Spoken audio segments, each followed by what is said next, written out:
The champagne hadn't stopped popping outside Ethan Rhodes's office when he slid a white envelope across the polished conference table. "We're bringing in someone with more experience," he said, folding his hands, as though he were discussing next week's meeting instead of ending 5 years of someone's life work. Jenny Carter stared at him, certain she'd misunderstood. "We just closed the funding." "We did.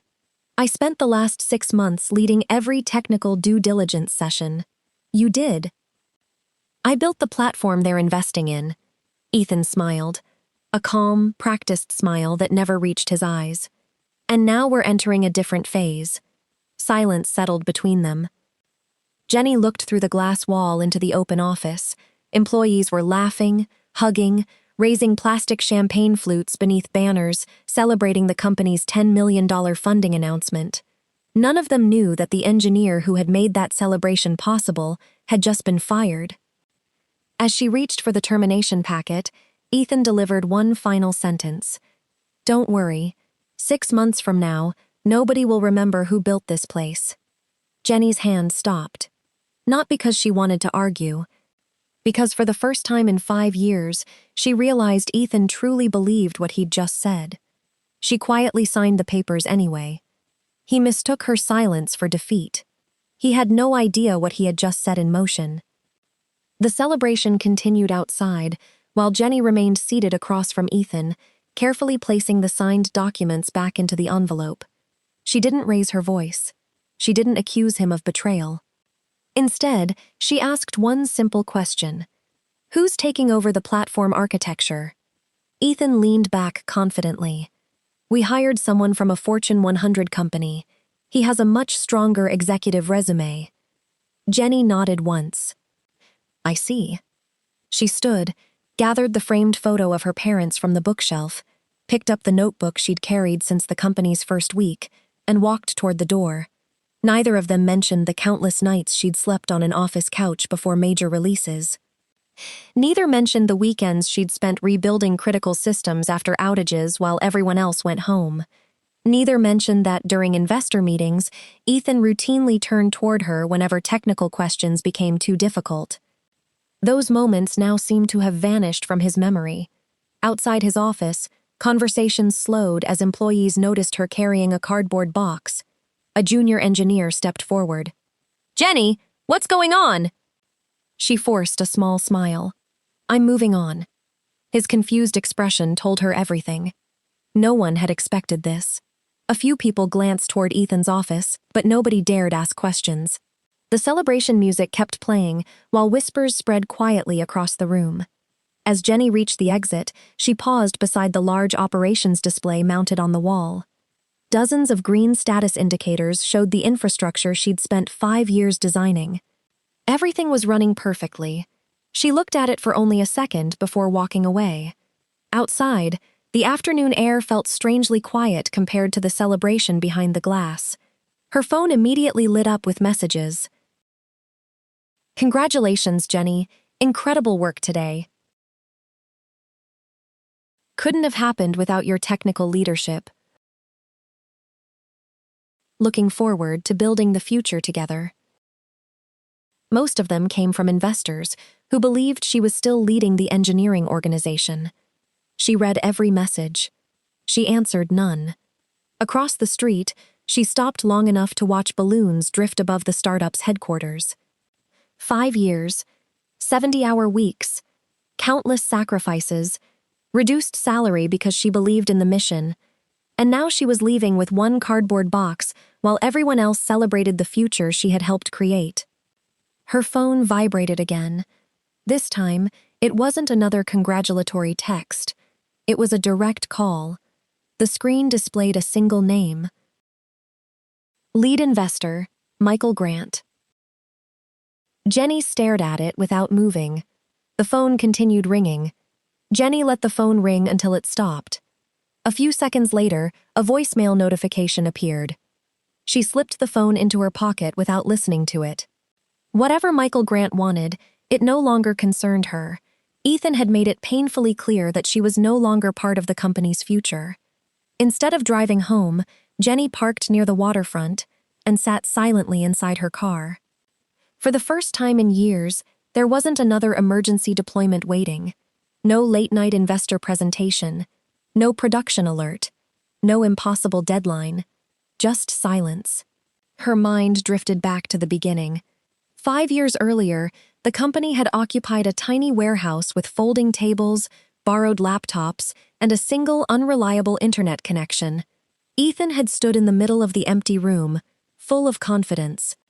"If we survive the first year," he'd laughed, "I'll owe you more than I can ever repay." Jenny had smiled. "I'll hold you to that." Back then, they had felt like partners chasing the same dream. Whenever servers crashed, she stayed.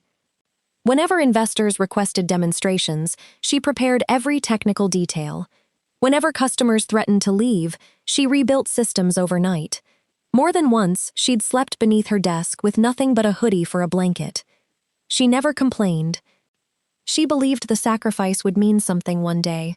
One evening, nearly 2 years into the company, Ethan had walked into the engineering room carrying 2 coffees.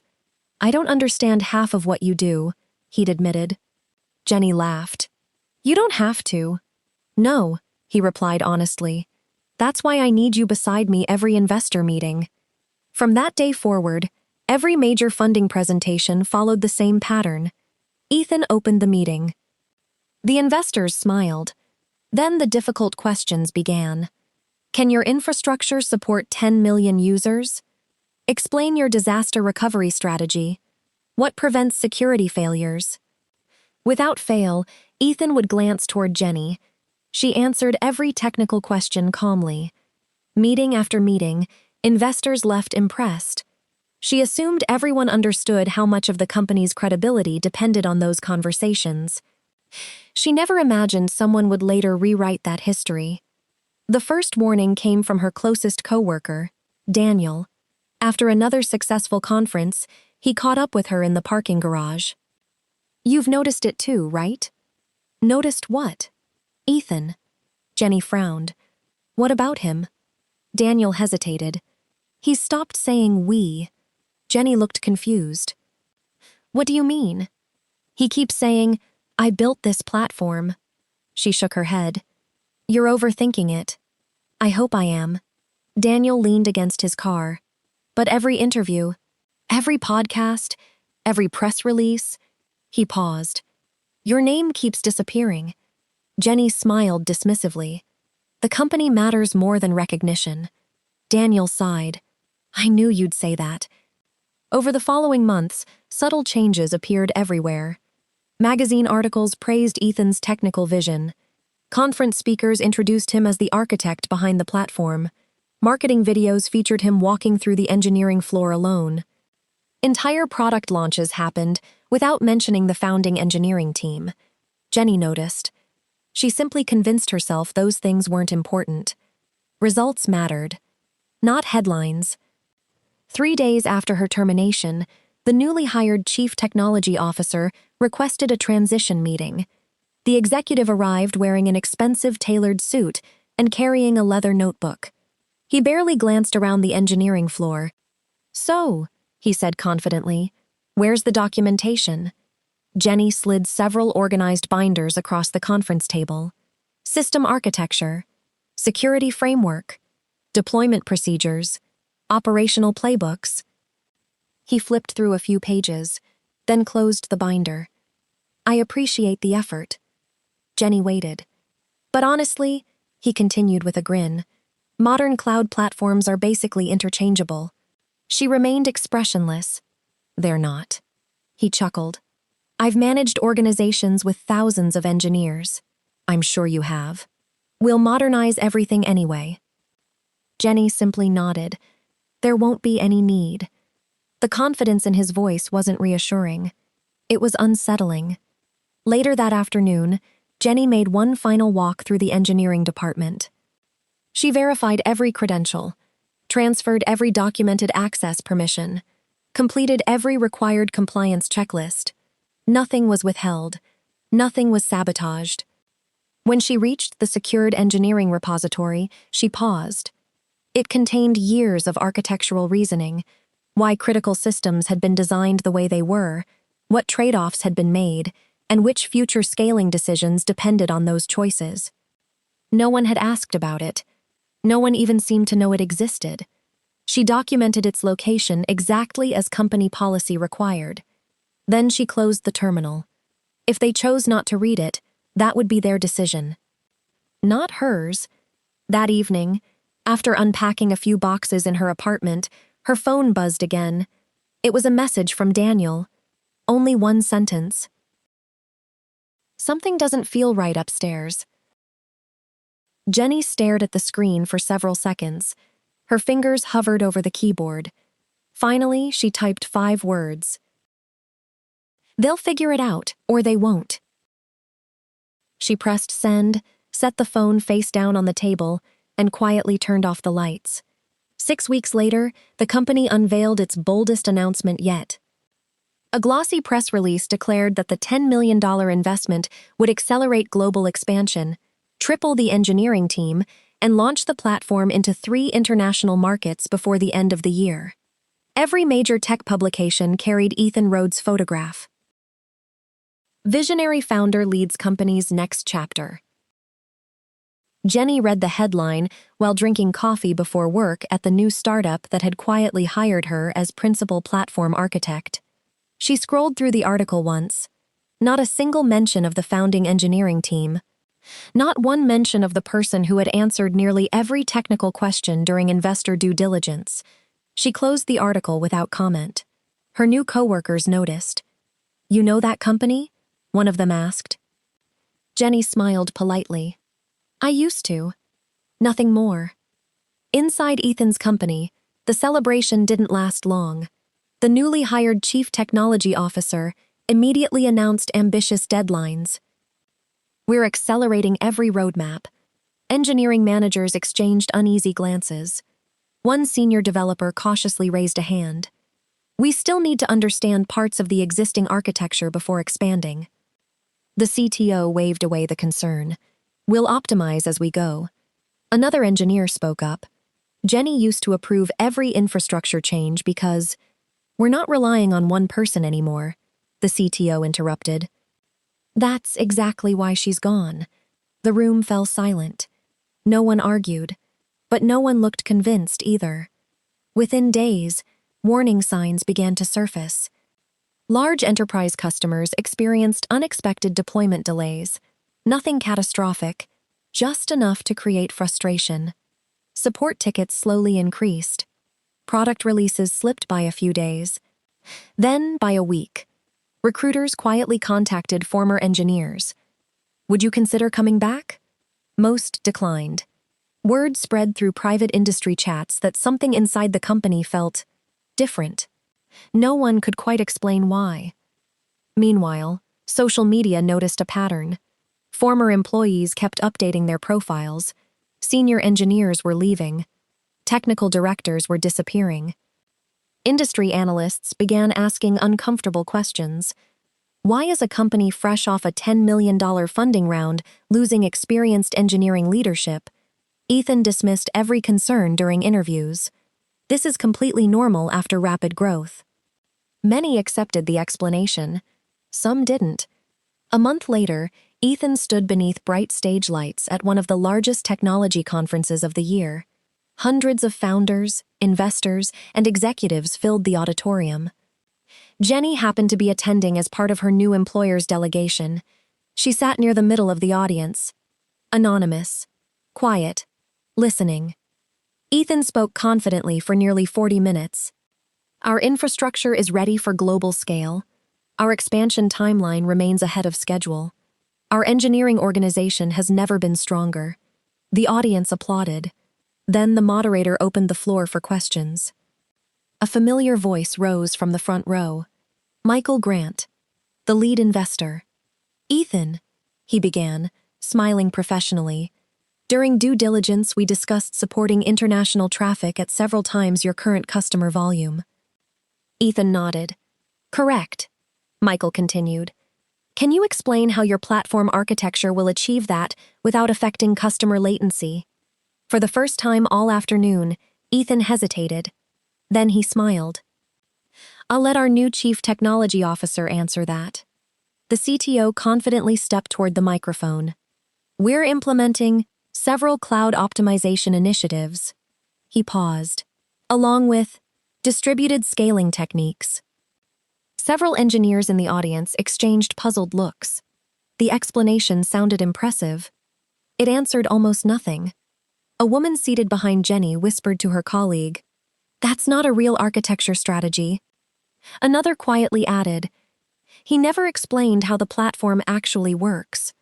Jenny remained perfectly still. She never raised her hand.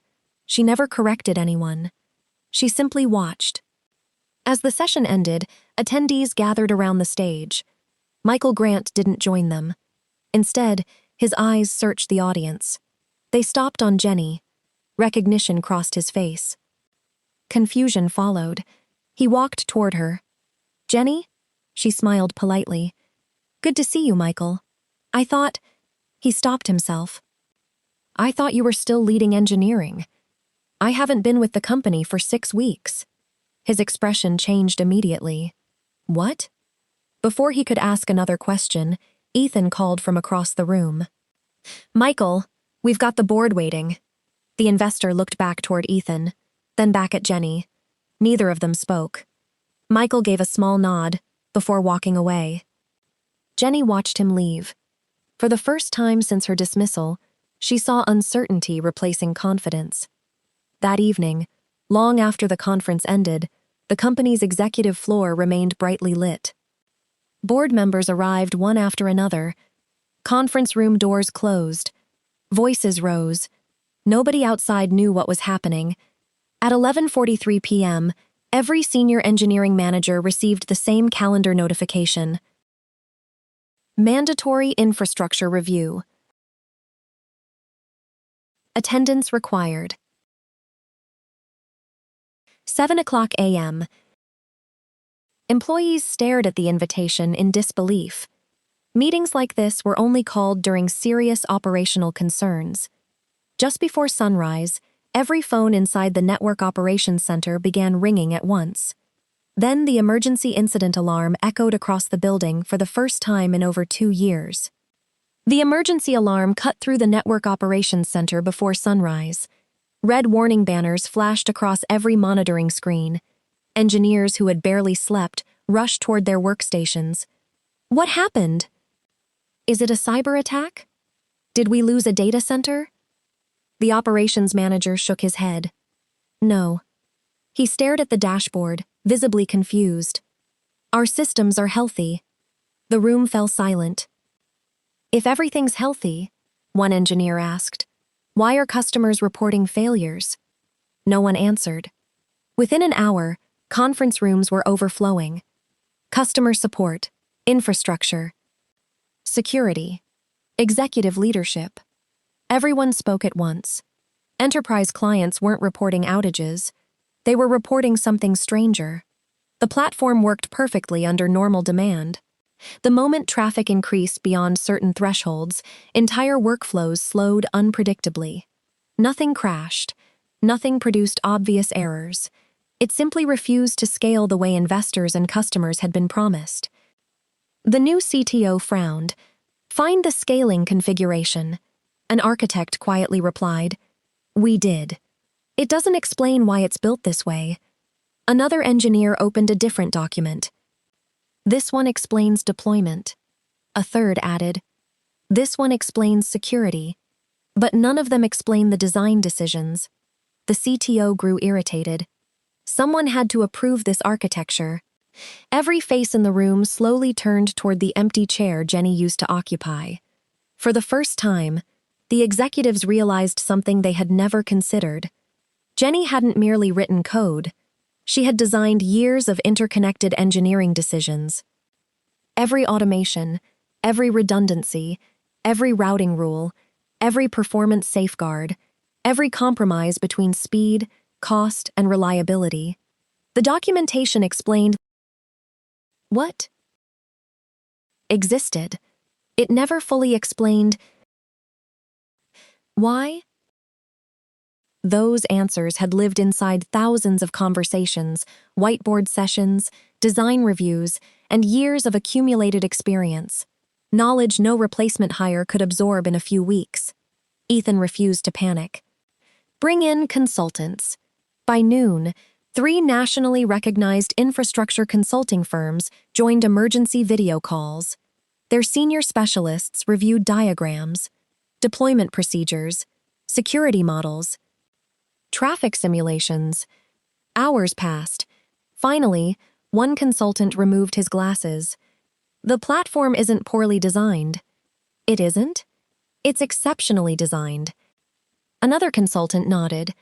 The problem is that whoever built this anticipated future growth using layers of architectural decisions that depend on one another.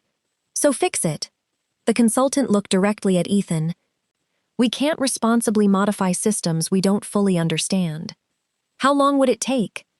He hesitated. Months. The room went quiet. You don't have months. Meanwhile, Michael Grant requested every recording from the investor due diligence process before the funding closed.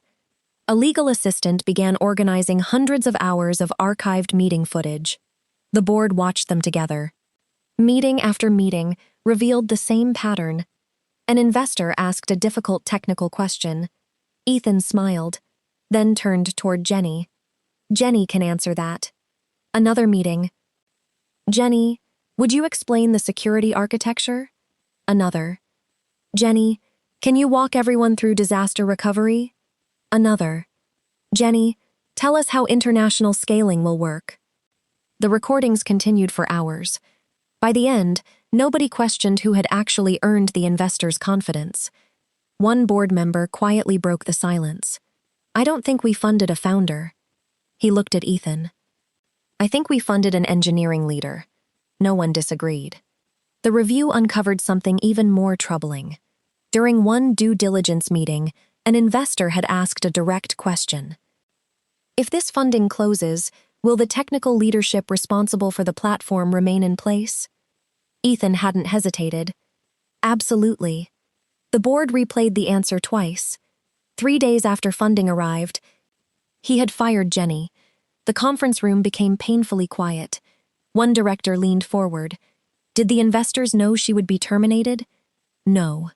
Would they have considered that important? Michael answered without hesitation. Very. Across town, Jenny was settling into her new office. The startup she'd joined was smaller, calmer. No champagne celebrations, no oversized promises.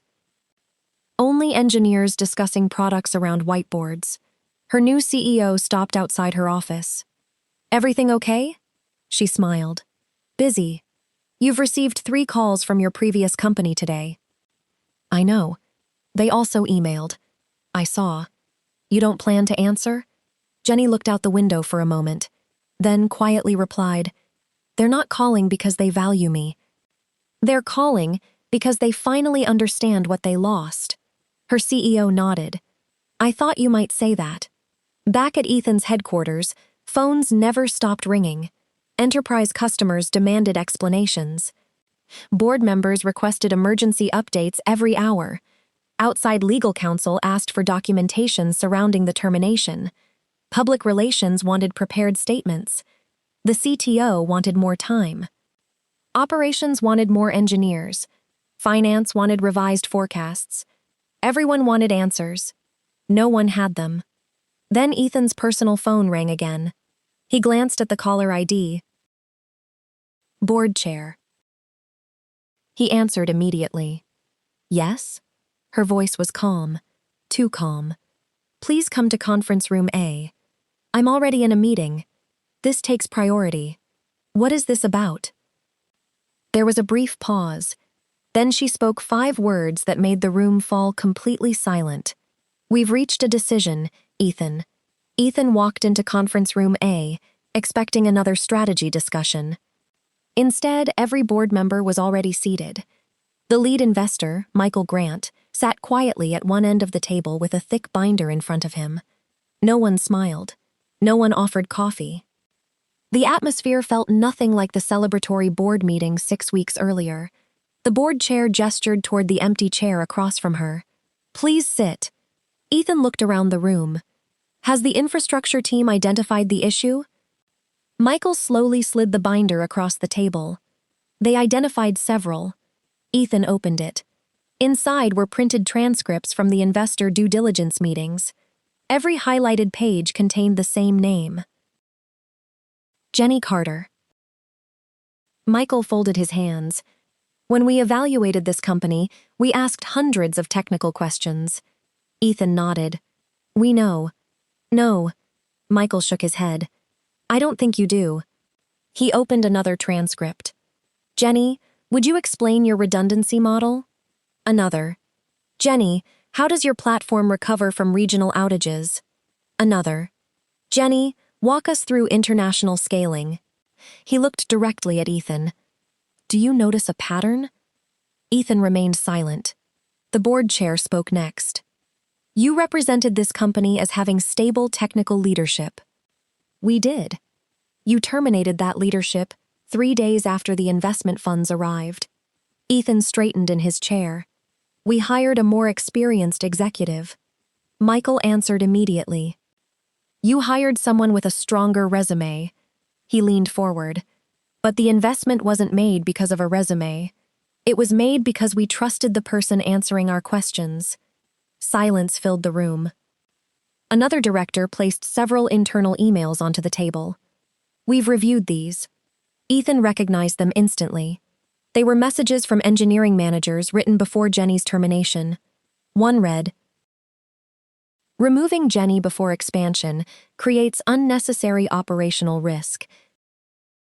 Another said, she possesses architectural knowledge that cannot be transferred in a few weeks. A third warned, please reconsider the timing of this decision. The board chair looked at Ethan. You received every one of these warnings. I believed the transition would be manageable.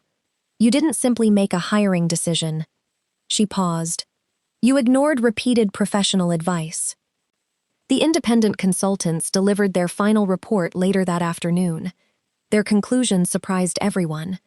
The software wasn't failing because it had been poorly built. It was succeeding because it had been exceptionally engineered. The difficulty came from its sophistication. Jenny had spent 5 years designing systems that balanced security, reliability, cost efficiency, and future scalability. The architecture worked precisely because every decision connected logically to dozens of others. Replacing the engineer who understood those decisions without a meaningful transition created months of unnecessary uncertainty. One consultant summarized it best. You inherited a masterpiece. He closed his report. You just dismissed the architect before asking how the building was designed. No one in the room argued. The board recessed for 1 hour. When they returned, the vote was unanimous. The board chair spoke first. Effective immediately, Ethan Rhodes is removed as Chief Executive Officer. Ethan looked around the room in disbelief. You can't be serious, Michael answered quietly. We're very serious. I founded this company, and you nearly destabilized it, another director added. No one is questioning your vision. We're questioning your judgment. Security was never called.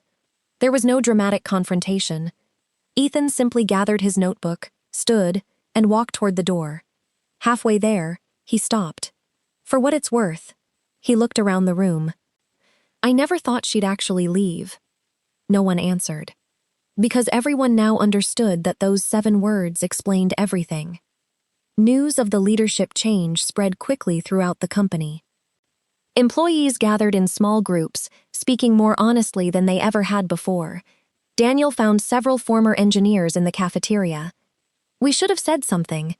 Another nodded. We all knew what was happening. We kept telling ourselves it wasn't our place. Someone quietly replied. It became everyone's problem. Over the following weeks, messages began arriving in Jenny's inbox. Some were only a sentence long. I'm sorry I stayed silent.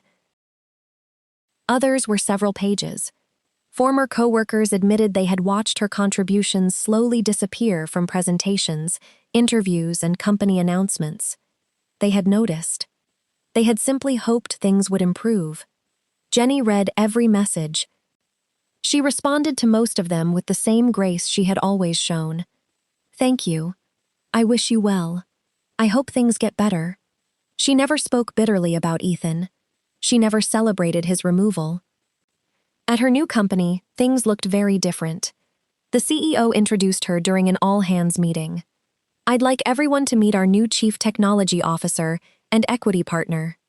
The room erupted into applause. Jenny smiled, slightly embarrassed. After the meeting, a junior engineer approached her.